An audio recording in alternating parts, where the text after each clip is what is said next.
والاطفال والكبار بيحبوها جدا جدا. لو عملتوها وعملتوا البانيه جنبها هتلاقوا الاطفال جريت عليها وسابوا البانيه خالص.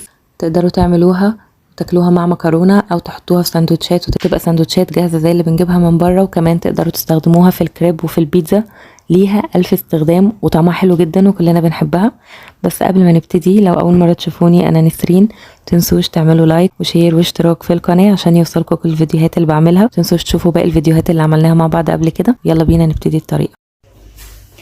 دي معانا بانيه عاديه جدا كانت عندي، قسمتها 2 أو 3. لو كانت كبيره قوي قسمتها 3 أو 2 بحيث تبقى صوابع كده.